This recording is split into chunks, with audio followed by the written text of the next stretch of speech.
Are you working in research, trying to do the best science you can? Are you a team leader, a research assistant, postdoc, PhD student, or any other type of scientist? Are you looking for a place where you can sit, relax, and listen to inspiring people? Well, we have good news for you. You've just found what you're looking for. Hi everybody, my name is Renaud Pourpre. And I am Jonathan Weitzman. Welcome to the Lonely Pipette, helping scientists do better science.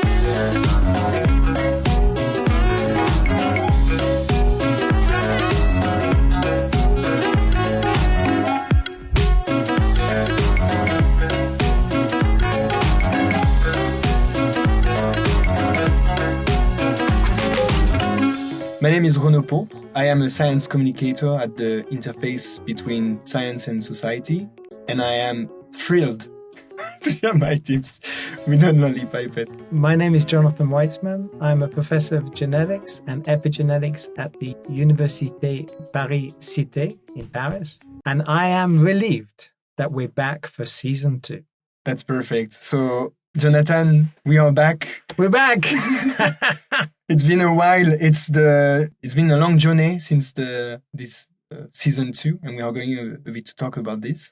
So this is a novelty for us. We're actually sitting in the same room. I don't think we've ever done the podcast actually in the same room. So do you want to say a little bit about where we are right now? So we're actually sitting in a very small, very cozy recording room at the on the university campus in Paris. So we've done everything by Zoom until now. So at the beginning of season 1, we had to do it by Zoom because we were in the middle of confinement, and then we just kept up the Zoom. So this is actually the first time I'd forgotten what you actually look like. Yeah, so it's like I mean, you were growing a beard before, and I've seen that you have shaved it. The beard has come on and gone off and come on again, and yeah. No, I'm super happy to be here, and especially this is a bit unique for this episode. We have this room. Why don't we start, Renaud, with your origin story? I think that's where we always start, right? How did you become a science communicator? Yeah, so just not to complete a bit what is in the probably in the final episode of the season 1. After my PhD, I was struggling a lot with questions about what I wanted to do. And actually, Lonely Pipette was a kind of cure to know better how I could interact and keep working with research, which was not staying in research, actually, but just be part of this ecosystem and helping scientists do better science, not doing research by myself, but just trying to give this microphone to the researcher and give them voices. And Lonely Pipette helped me to build my career, to build me as being legitimate in science communication. So why I'm doing this and what's my origin story behind this? All the tips that we got for season 1 and that we are going to find for season 2, I'm not going to apply them for my life, my everyday life, but I'm so excited to learn more about it because this is how we better work together as a science communicator and with scientists, knowing better how is your life and having lived in a laboratory before and being still in interaction with a researcher today. I think this is a question I still need to know more about it, just to better interact with the people of this ecosystem and working with them. To what extent do you think the tips from these people who are experimental scientists, to what extent do you think the tips are useful beyond a scientific career? Yeah. Can you think of a particular tip from season 1 that you apply to your own career in science communication? Yeah, actually, it's I know that not all the episodes had this particular topic about science communication, but most of them somehow they did some, like they are using Twitter and how they develop collaboration, how they interact with other people outside the lab. I remember that Fiona Watts developed a whole ecosystem with different people around her research. I think all those tips about how to export your work and better collaborate with other people, which are either in the same field as you or outside of your field. I think all those tips were also useful for me to recreate my career, and because it's science communicator, it's not being alone, it's not being lonely. It's really find the best way to have synergies, collaborate with researcher and science to translate all these stories and messages to a broader public. So I don't have a particular tip, but all the excitement, all the way to be, transparent, to commit to talk with people and try to be better all together. I think it's just has helped to grow as I am now. So what about you now? What is it to still be you, researcher, professor, science communicator, all these hats you have today? Does Lonely Pipette has helped you to grow with this? So I noticed that actually the questions became you have your favorite questions and I have my favorite questions, which is nice.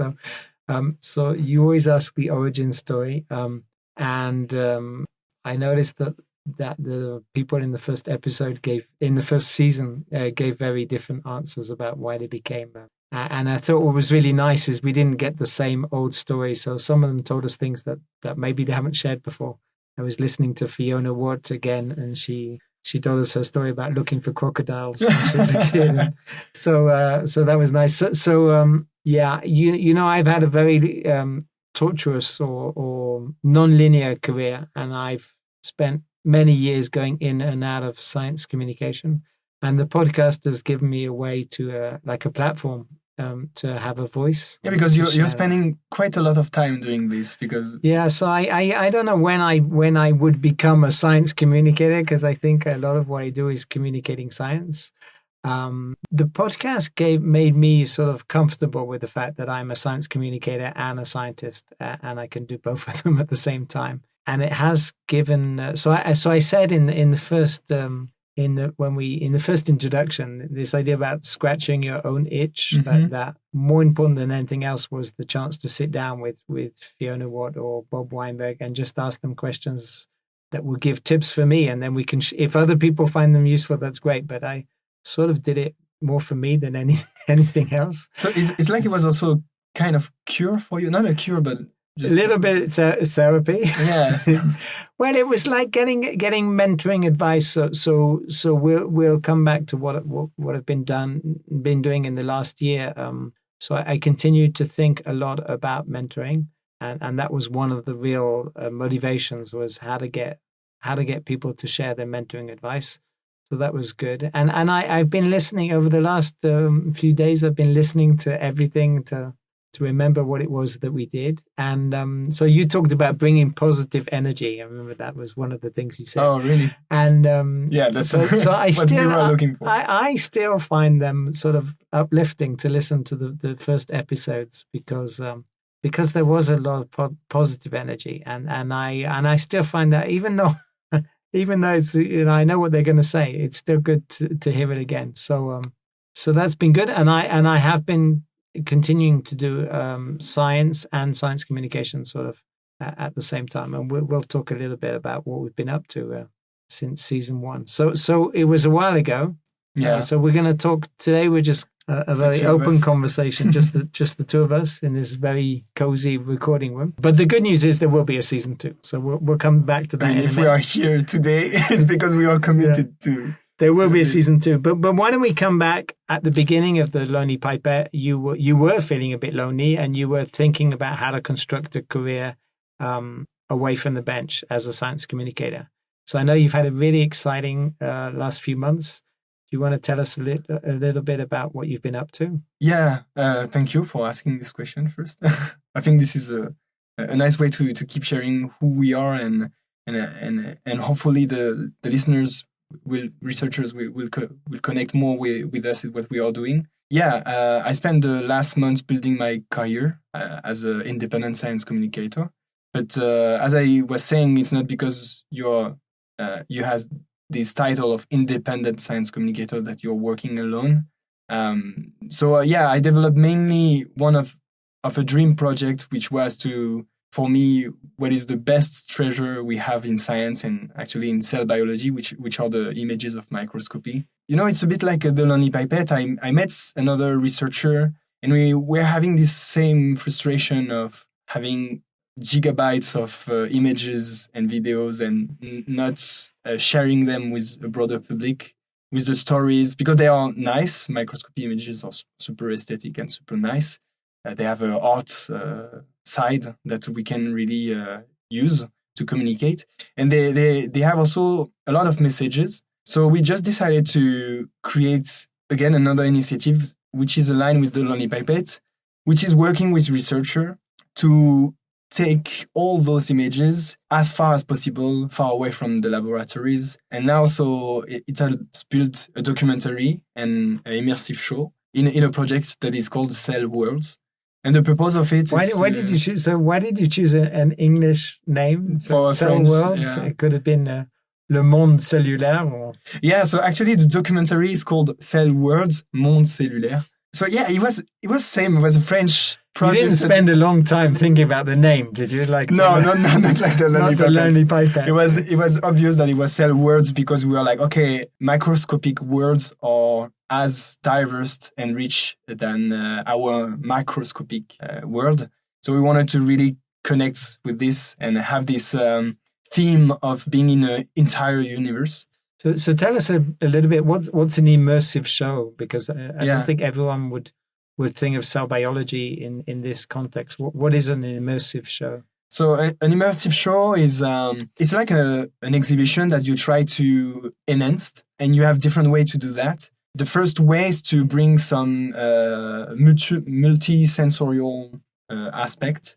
So our immersive show is that you have a 360-degree projection around you. So the images are projected all around you. The walls are continue, so you have really the feeling that you are circled by this.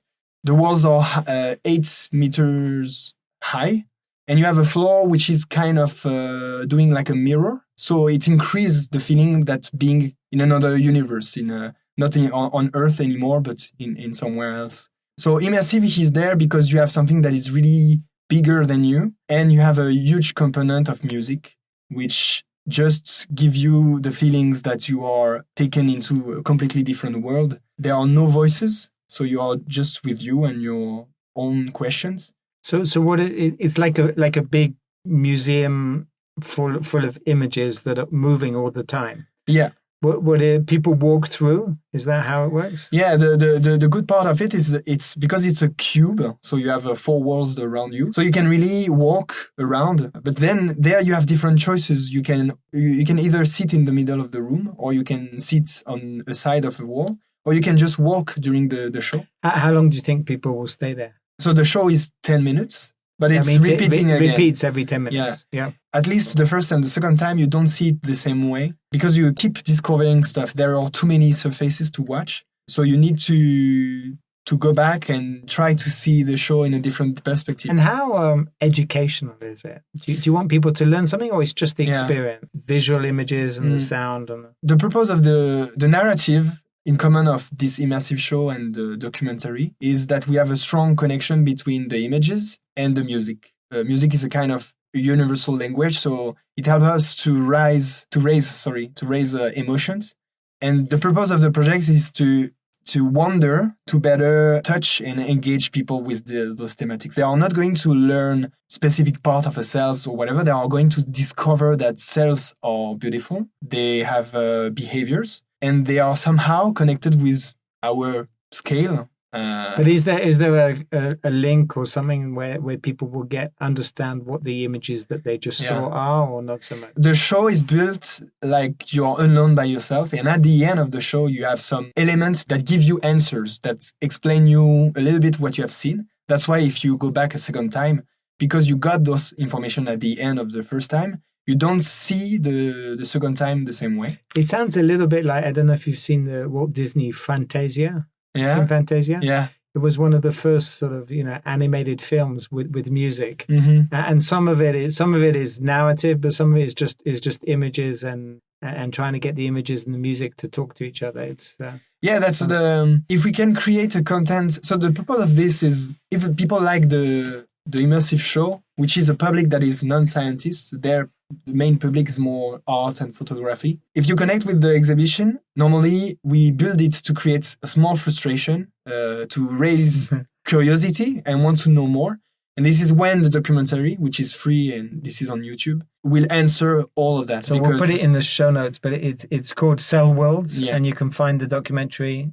It's in French at the moment, right? So it's in French and we have subtitles in English. We worked with 25 different laboratories. Wow, okay. And they all spread a bit all around the world. So was it hard? So the museum in Bordeaux normally has these immersive experiences with works of art, right? Yeah.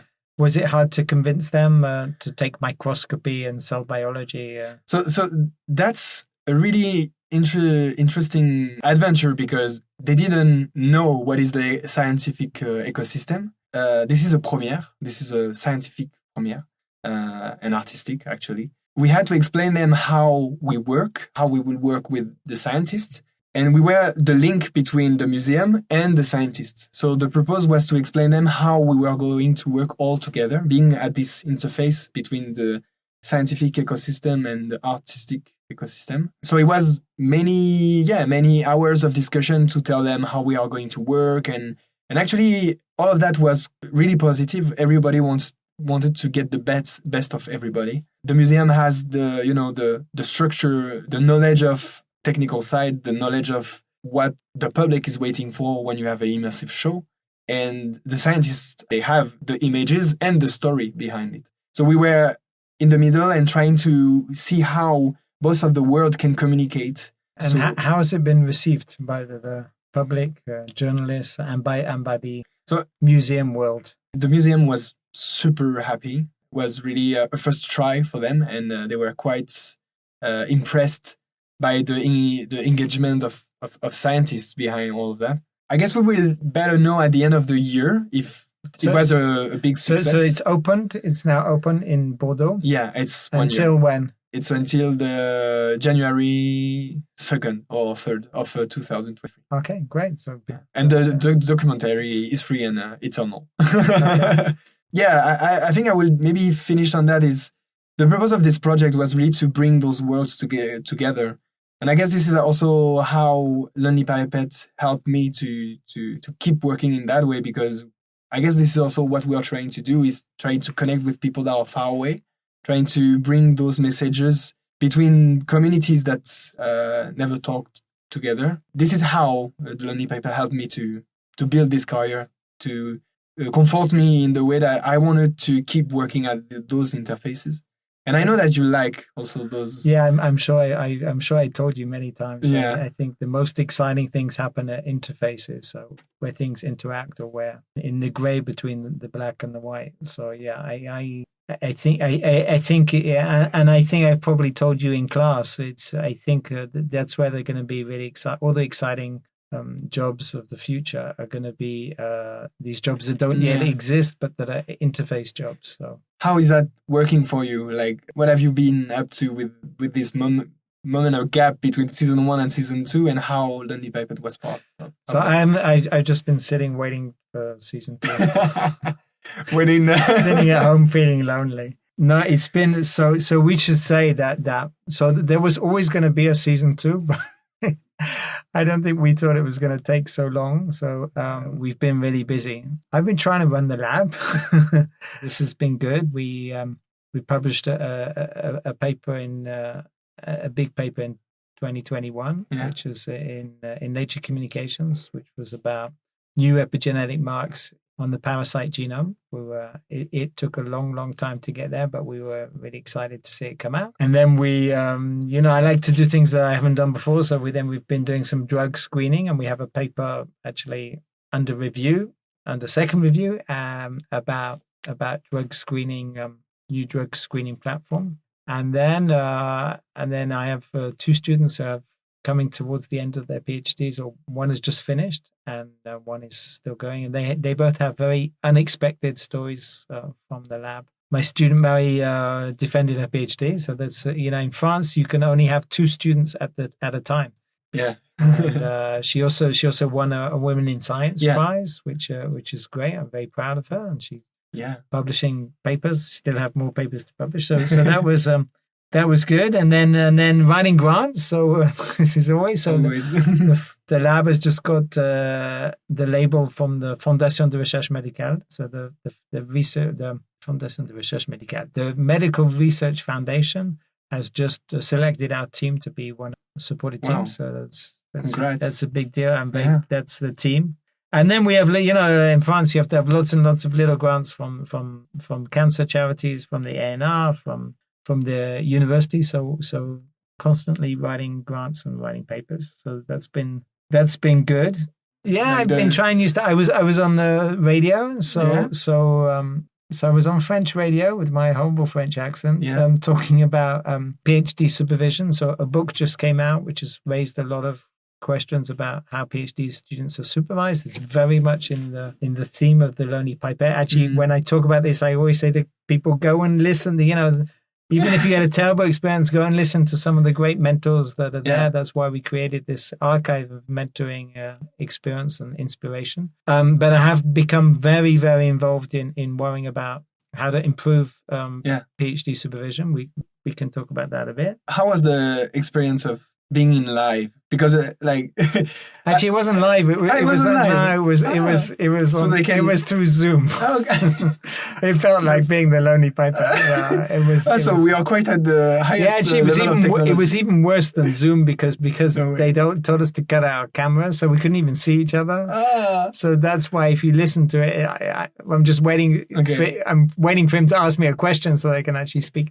And it was the frustrating. We were on live for an hour, but I only got a few seconds.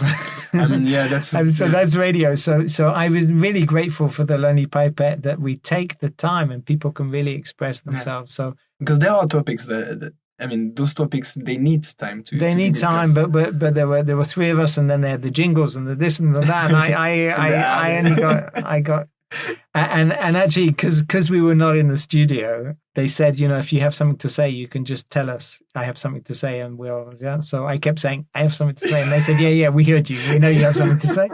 So, I don't know if you listened to it, but the other two guests were I felt very negative about. So of course. So that's good that you were there. Actually, so I was there. I felt that my role was to bring a little bit of positive. So of course there are things that can be proved, but even if 20% of students suffer, that means 80% of students have a good experience. So, and of course we need to deal with the 20 so that everyone has a good experience.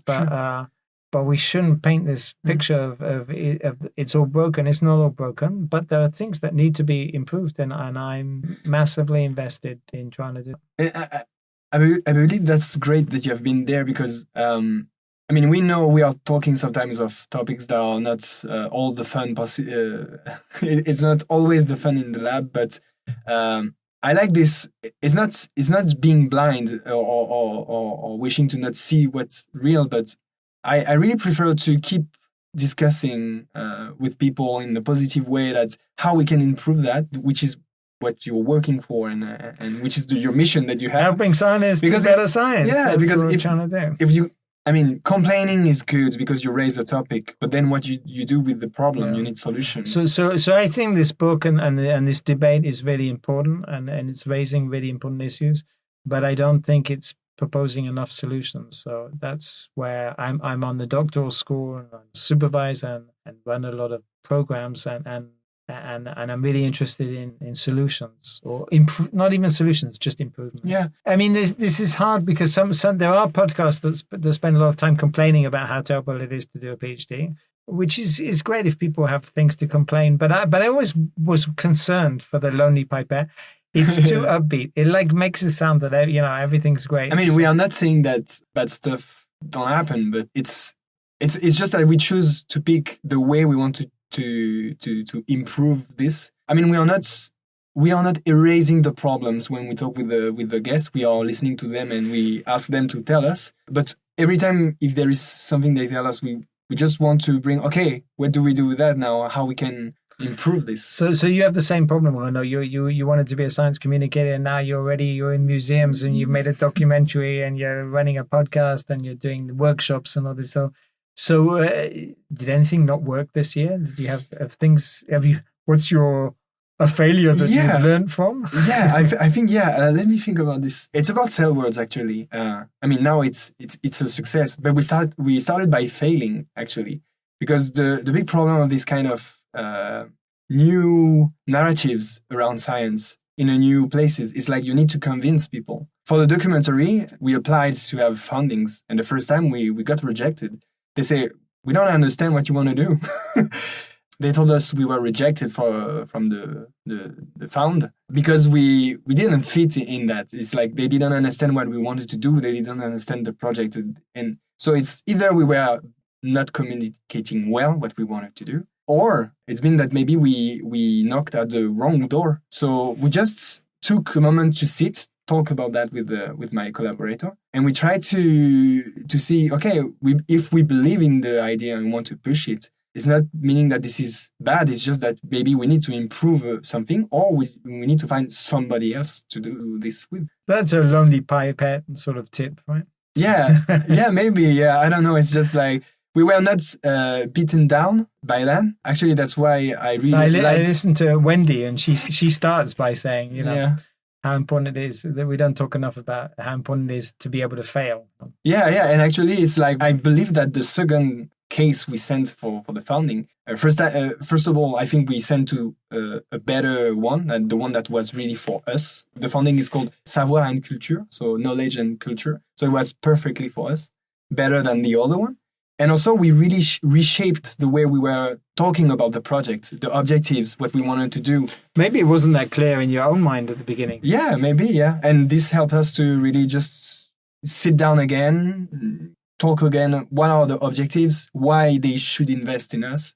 And also, I would share something else, probably. It's another Lonely Pipette tips, I think.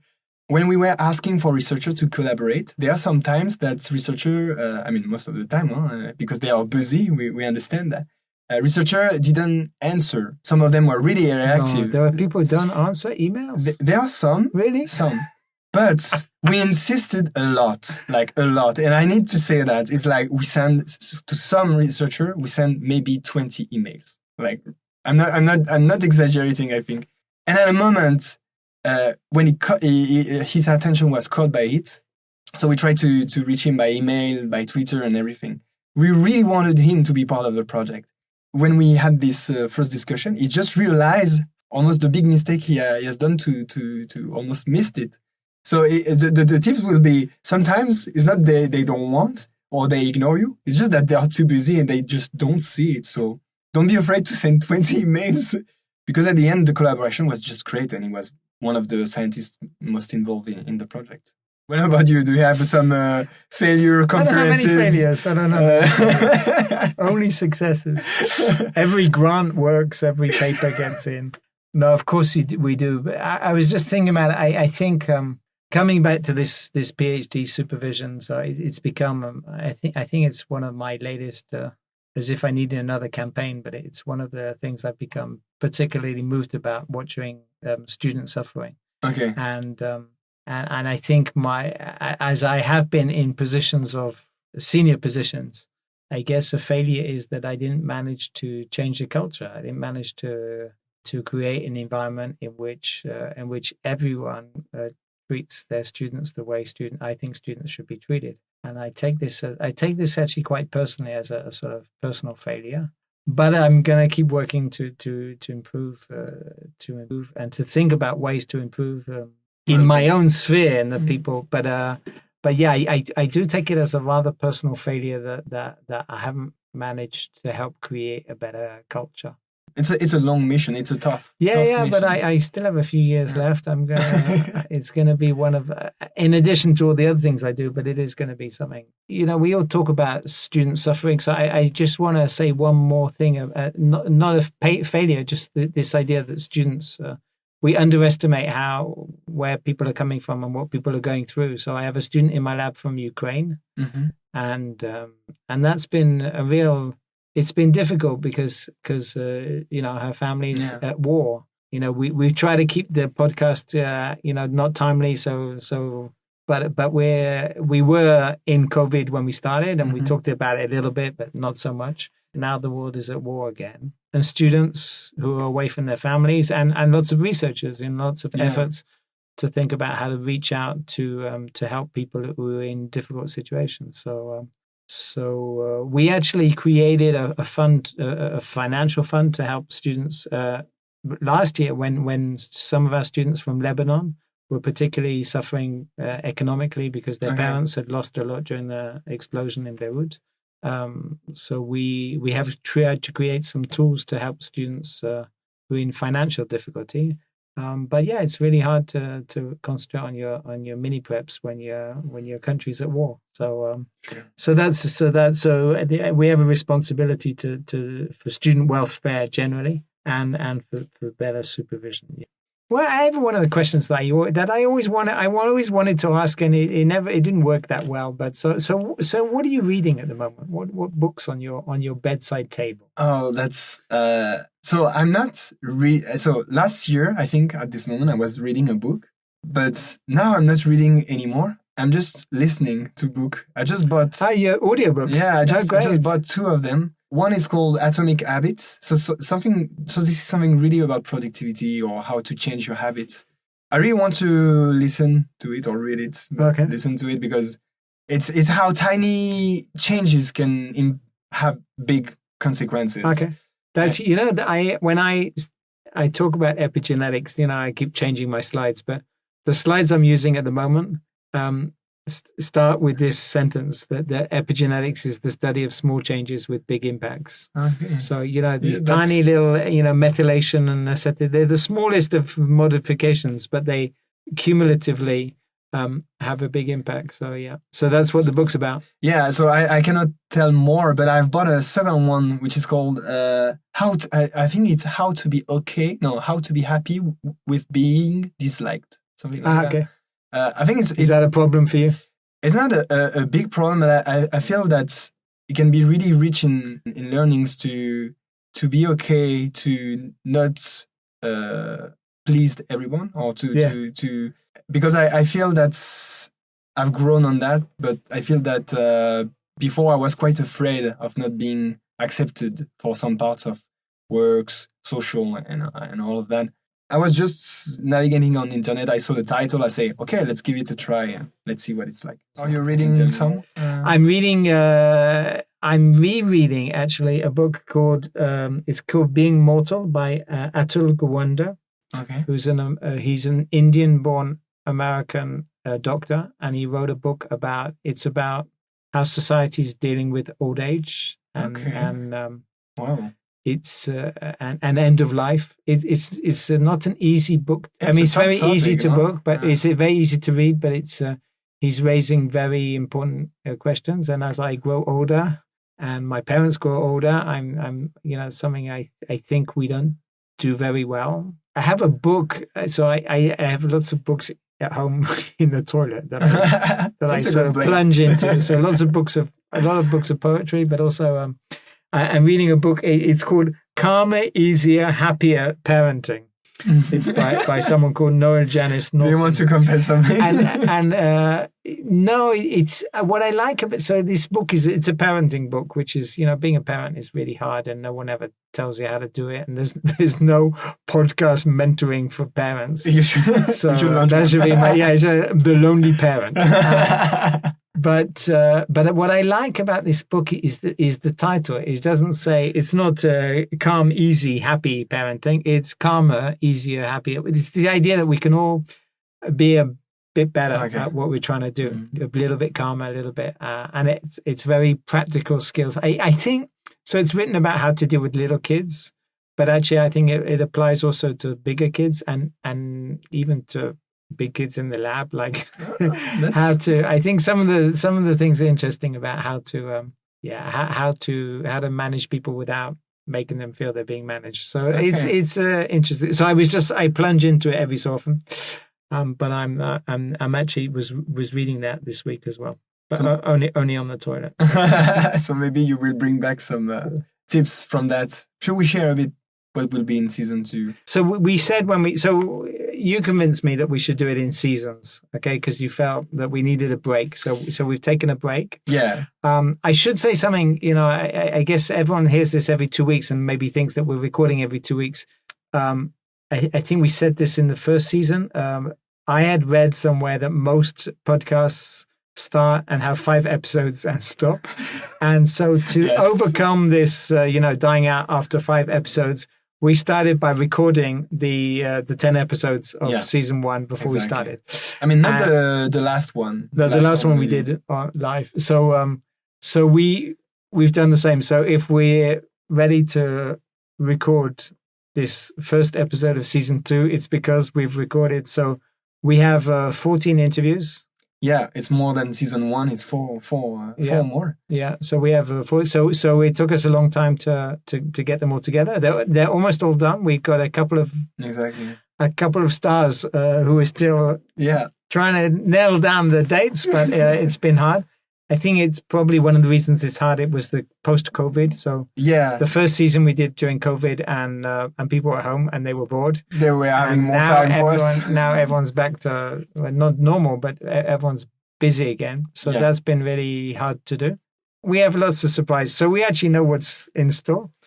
We're not going to give you any names. So we're going to give names. No. Actually, we can say that if people listen to it right now, they can go on our Twitter page account and they can really try to guess. But this time the banner will not show all the people. Okay, so you can guess from the silhouettes. Okay, so which is not easy. So what were your aspirations for season 2? What are we trying to do? We wanted to keep exploring those topics of mentoring, sharing science, diversity, inclusivity, such. It's broad topics that we never talk inside the lab. So we try to just aim broader this season. We try also to push ourselves into other worlds. Yeah. So I said on when we summed up season 1 that we called all these people, Bob and Fiona, Wendy and Maria Elena and Oded. We called them all by their first names because we felt they were like friends. Yeah. And actually, most of them were friends of mine. So we stepped a little bit. We've made some new friends, right? We stepped a little bit beyond our comfort zone or beyond our worlds. Yeah, I believe we can say that we decided to not make it easier for us, like trying to explore people that are doing other stuff, still being in the lab, working in the lab, but having those profiles a bit different and exploring if we can bring those tips back to research. So I guess people, without saying too much, I think people would be. I mean, we enjoy it, right? We enjoy doing this and trying to push ourselves into those water. No, how do we say blurry water zone? Murky waters. Yeah, murky waters. They're not all molecular biologists or cell biologists. Yeah. So we could have, in future seasons, we could go probably even further. Mm-hmm. So we stepped out a little bit. This is very much in response to the request. People keep saying, and you're going to just do biologists. So some of them are not biologists, right? So they're not cell and molecular biologists. Yeah, some of them are working with biologists. Yeah, and some of them are people who people asked us whether we're going to stay in academia. So we've stepped a little bit beyond academia. We tried to even more, but we didn't get everyone we wanted. Some interesting people changed jobs, and I guess we're busy with the job changing. We hope we get them back in the future. So we've kept diversity again. We've tried to have young beginning of career and end of career. What's interesting is we're going to start as the Lonely Pipette will go on. We'll see some mentors and mentees who know each other or came out of the same labs. So you could play a little game to try and connect the people with other people. And we have some surprises. Yeah. It's out to not give spoilers of what is in it, but I guess what we wanted to do is to push it more broader to see in different fields or in different profile, there are some other way of working or the vision of science that could enrich each other. Yeah, we chose to keep the same questions. So I actually I like the continuity of the questions, because we get to see if we change the questions and the guest every time, then we don't see patterns. Exactly. So we've added a few questions and taken a few away. Yeah. We try to keep the same sort of pace. So what's the objective for season 2? So one of the things I think I've missed most is the community. So we had underestimated how much uptake there would be and how much that we would create a TLP community. And I miss interacting with them. So that's going to be great. And people would tell us when they were listening and what they were listening and how. And so please keep doing this. Yeah, this is giving us so much energy. So this is great. So I missed that. So this community building and reaching out, I think that was important. And the other thing that's a little bit different in season 2 is that a lot of these people have other things that they do. So one of our guests is also writing novels. One of our guests is writing cookbooks. Mm-hmm. So one of our guests, so and some of them are very, very involved in sort of mentoring or campaigning for diversity, better diversity. I hope it will bring you as much as energy as the first season, and just we should just say keep sharing it, because I think why Lonely Pipette was the start of this adventure was so good is because people were sharing it, and we can just thank them. But we were sitting alone in our rooms with our newly bought microphones. Now we're starting to travel again, so we hope that people will get again those experiences of being in the bar and chatting to mentors or people that they have always looked up to. Maybe the Lonely Pipette will find a way to be involved in scientific conferences. Mm-hmm. So we're sponsoring an event in Paris, and we hope that conferences will be a platform to talk about some of the issues we talk about. And maybe if you're organizing a conference, a little workshop from the Lonely Pipette would be that'll be something we'd be really happy to do. If you have a community of scientists and you think that we can help them become better scientists, we'd love to come. Sure all the time. And Renaud can bring all these beautiful images of cells. And I think the last question was always, what would you say to yourself if you met yourself 20 years ago? I think we should answer that. So do you want to start or should I start? You can start. I can start. I think, the Lonely Pipette was this, project that I thought about for a long time and just didn't find the way to do it. So I know Maria Elena said, just do it. Just find the time and just do it. I think it's really important to, I would tell myself that your legacy is not just the papers you publish. It's all your contribution to the community. So that can be improving PhD supervision or getting mentoring voices out there and publishing and teaching and all the things. So it took me a long time to feel comfortable enough to do the things that I thought, it'd be good if I did them.